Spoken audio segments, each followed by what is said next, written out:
जय श्री राधे कृष्ण। जानिए आत्मा की रहस्य भरी कहानी। क्या सचमुच आत्मा होती है? आइए जानते हैं आध्यात्मिक हिंदी कहानी के माध्यम से। प्रातःकाल का समय था। गुरुकुल में हर दिन की भांति गुरुजी अपने शिष्यों को शिक्षा दे रहे थे। आज का विषय था आत्मा। आत्मा के बारे में बताते हुए गुरुजी ने गीता का यह श्लोक बोला, नैनम छिदन्ति शस्त्राणि नैनम दहति पावका न चैनम किलेदयन्ति आपो न शोषयति मारुता। अर्थात आत्मा को न शस्त्र छेद सकते हैं, न अग्नि जला सकती है, न जल उसे गला सकता है और न हवा उसे सुखा सकती है। इस आत्मा का कभी भी विनाश नहीं हो सकता है, ये अविनाशी है। यह सुनकर एक शिष्य को जिज्ञासा हुई। वह बोला, किंतु गुरुवर, ये कैसे संभव है? यदि आत्मा का अस्तित्व है, वो अविनाशी है, तो भला वो इस नाशवान शरीर में कैसे वास करती है और वो हमें दिखाई क्यों नहीं देती? क्या सचमुच आत्मा होती है? गुरुजी मुस्कुराए और बोले, पुत्र, आज तुम रसोई घर से एक कटोरा दूध ले लेना और उसे सुरक्षित अपने कमरे में रख देना और कल इसी समय वह कटोरा लेकर यहाँ उपस्थित हो जाना। अगले दिन शिष्य कटोरा लेकर उपस्थित हो गया। गुरुजी ने पूछा, क्या दूध आज भी पीने योग्य है? शिष्य बोला, नहीं गुरुजी, यह तो कल रात ही फट गया था, लेकिन इसका मेरे प्रश्न से क्या लेना देना? गुरुजी शिष्य की बात काटते हुए बोले, आज भी तुम रसोई में जाना और एक कटोरा दही ले लेना और कल इसी समय कटोरा लेकर यहाँ उपस्थित हो जाना। अगले दिन शिष्य सही समय पर उपस्थित हो गया। गुरुजी ने पूछा, क्या दही आज भी उपभोग हेतु ठीक है? शिष्य बोला, जी हाँ गुरुजी, ये अभी भी ठीक है। अच्छा ठीक है, कल तुम फिर इसे लेकर यहाँ आना, गुरुजी ने आदेश दिया।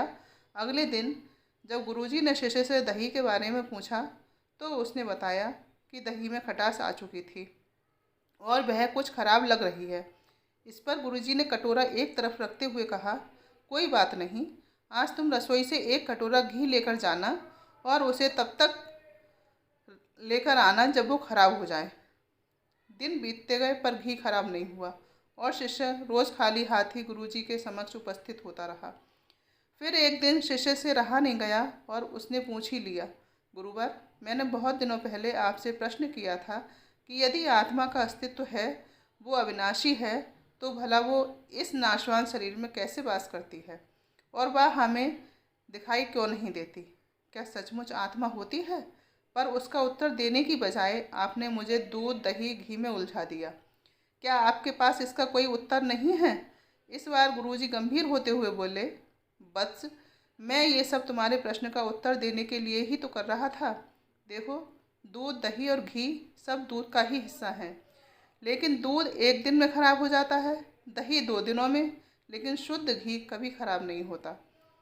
इसी प्रकार आत्मा इस नाशवान शरीर में होते हुए भी ऐसी है कि उसे कभी नष्ट नहीं किया जा सकता। ठीक है गुरुजी, मान लिया कि आत्मा विनाशी है, लेकिन हमें घी तो दिखाई देता है पर आत्मा नहीं दिखती। शिष्य, गुरुजी बोले, घी अपने आप ही तो नहीं दिखता। पहले दूध में जामन डालकर दही में बदलना पड़ता है, फिर दही को मथकर उसे मक्खन में बदला जाता है, फिर कहीं जाकर जब मक्खन को सही तापमान पर घंटों पिघलाया जाता है, तब जाकर घी बनता है। हर इंसान आत्मा का दर्शन यानी आत्मदर्शन कर सकता है, लेकिन उसके लिए पहले इस दूध रूपी शरीर को भजन रूपी जामन से पवित्र बनाना पड़ता है।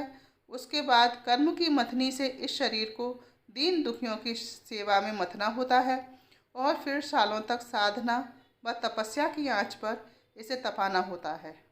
तब जाकर आत्मदर्शन संभव हो पाता है।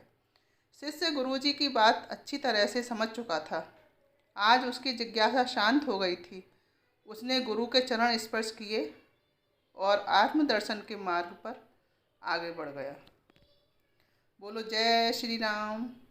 अगर मेरी वीडियो अच्छी लगी हो तो इसे लाइक, शेयर एवं सब्सक्राइब जरूर करें। धन्यवाद।